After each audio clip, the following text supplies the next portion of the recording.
Hai semua, kembali lagi di Learn English with Kak Reza.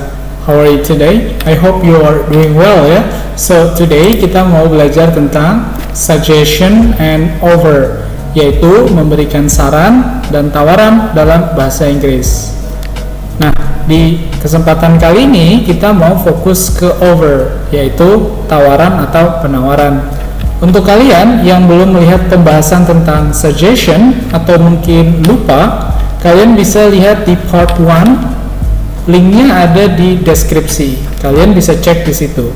Sekarang kita lihat apa yang dimaksud dengan suggestion and offer. Well, suggestion berasal dari kata suggest yang berarti ide, saran, atau gagasan yang dapat dipertimbangkan dalam mengambil keputusan. Sementara offer adalah memberikan suatu tawaran, baik fisik maupun pikiran, sebagai suatu hadiah atau pemikiran. Tawaran atau penawaran dapat berupa bantuan, pinjaman, solusi, dan pertemanan. Jadi, kalau kita simpulkan, suggestion itu berarti memberikan saran, sementara offer memberikan tawaran atau penawaran. Nah, sekarang kita lihat contohnya di sini, expression or gambits. When making offers, we often use the following expressions. Jadi, ketika kita membuat kalimat penawaran atau kalimat tawaran, biasanya kita menggunakan kata-kata seperti ini ya. Di sini ada kata may I, can I, shall I, would you, how about I? Sekarang kita lihat contohnya dalam kalimat. Example of offer. Nah, di sini contohnya number 1, may I give you a hand? Bolehkah saya bantu? Kemudian ada can I help you? Ada yang bisa saya bantu? Shall I bring you some tea? Haruskah aku membawa teh untukmu? Would you like another piece of cake? Maukah kamu sepotong kue? How about I help you with this?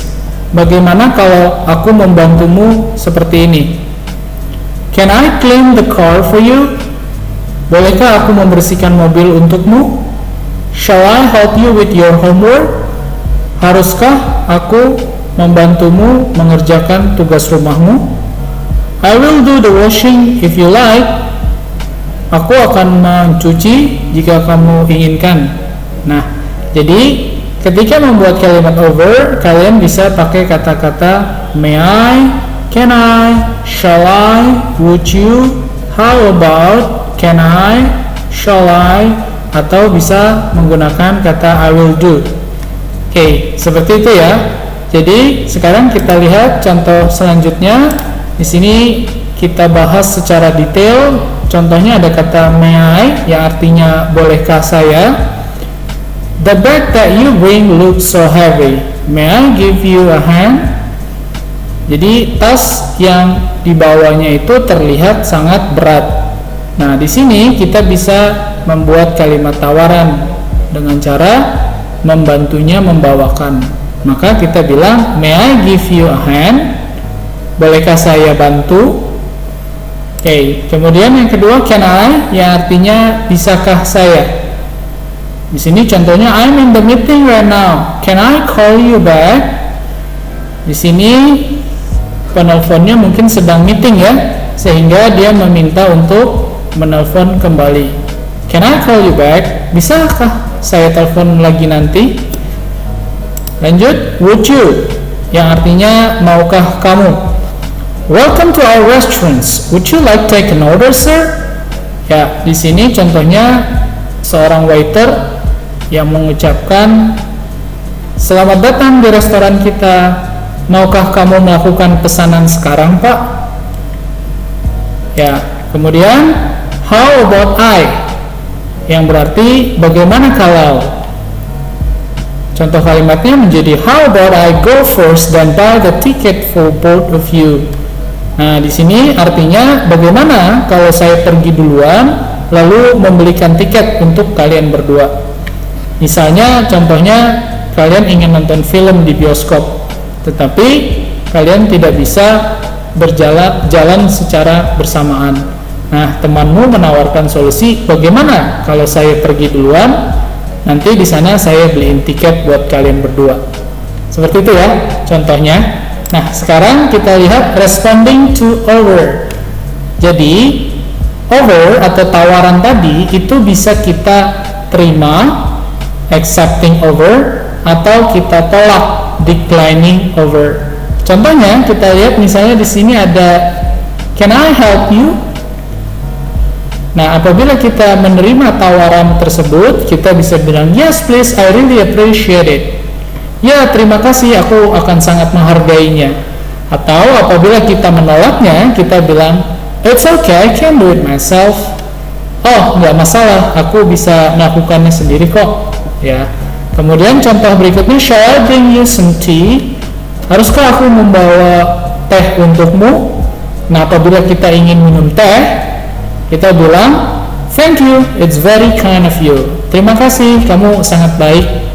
Namun apabila kita tidak ingin, kita bisa bilang no, thank you. Kemudian contoh berikutnya, would you like another helping of cake? Nah, apabila kita terima syarat tawaran tersebut, kita bilang yes please, that would be very lovely. Atau apabila kita menolaknya, kita bilang no thanks, I don't want another helping. Ya. Kemudian contoh berikutnya, how about I help you with this? Bagaimana kalau aku membantumu dengan cara seperti ini? Nah, apabila kita butuh bantuannya, kita bisa bilang yes please, that would be very kind of you. Atau kalau kita tidak perlu bantuannya, kita bisa bilang don't worry, I will do it myself. Jangan khawatir, aku bisa melakukannya sendiri. Kemudian contoh terakhir, can I take you home? Mau nggak kalau aku anterin ke rumah? Nah, apabila kita menerima tawaran tersebut, kita bisa bilang thank you, I appreciate your help. Atau apabila kita menolaknya, kita bisa bilang that's alright, I will manage on my own. Yang artinya nggak masalah, aku bisa pulang sendiri kok. Seperti itu ya. Jadi when making offer, kita bisa accepting, kita terima tawaran tersebut, atau kita bisa declining tawaran tersebut. Nanti tergantung kalian menilai dari tawaran-tawaran tersebut. Oke, bisa ya? Oke, sekarang kita lihat contohnya dalam conversation agar kalian bisa lebih paham ya. Di sini sudah ada Jane dan Siti. Hello Jane, hi Siti, you look tired. What's going on? I'm working on my project paper. It is due tomorrow. I don't think I will be able to finish it. Would you like any help? Yes, please. I would really appreciate it. Tell me what I can do, and I will start right away. Thank you. You are my angel. Oke, di sini sudah ada percakapan antara Jane dan Siti ya, di mana Siti itu mengalami kelelahan ya, karena mengerjakan project paper. Kemudian si Jane menawarkan bantuan dengan cara menanyakan, apakah ada yang bisa saya bantu? Would you like any help? Kemudian Siti menerima tawaran bantuan dari Jane dengan mengatakan yes please, I would really appreciate it. Kemudian Jane mengatakan, kasih tahu aku apa yang harus aku lakukan dan aku akan melakukannya dengan segera. Kemudian Siti tentu sangat berterima kasih dan mengatakan, terima kasih, kamu adalah malaikat penyelamatku. Seperti itu ya. Jadi di saat Siti tidak bisa menyelesaikannya, kemudian Jane datang dan menolongnya. Nah, dari conversation ini kita bisa lihat bahwa over itu kita pakai dalam interaksi kita di lingkungan sekolah, rumah, atau nanti di dunia pekerjaan. Jadi kalian sudah bisa paham. Alright, that's all for today everyone. Itu aja untuk pembahasan kita hari ini. Semoga kalian paham apa yang dimaksud dengan over. Tapi sebelum Kak Reza akhiri, kita masuk dulu ke bagian kesimpulan agar kalian paham apa yang kita pelajari hari ini. Over berarti memberikan tawaran atau penawaran baik secara fisik atau pikiran kepada seseorang sebagai suatu hadiah atau pemikiran. Tawaran atau penawaran tersebut dapat berupa bantuan dan solusi. Nah, kata yang digunakan contohnya dengan menggunakan kata may I, can I, shall I, would you, dan how about. Seperti itu ya. Kemudian sebelum diakhiri, kita masuk ke bagian self learning. Di sini kalian diminta untuk belajar secara mandiri. Di sini ada part 1 yang terdiri dari 1 sampai 5. Kalian bisa menggunakan kata-kata berikut ini menjadi kalimat tawaran atau penawaran. Tadi Kak Reza sudah kasih contohnya di slide berikutnya. Sekarang giliran kalian membuat kalimat tawaran atau penawaran dari kata-kata ini. Bisa ya? Nanti kalian bisa tulis di buku atau bisa juga tulis di kolom komentar. Dan akhir kata, thank you very much for watching. Don't forget to like and subscribe agar kalian tidak ketinggalan pembahasan materi menarik lainnya. Kak Reza undur diri. Bye-bye.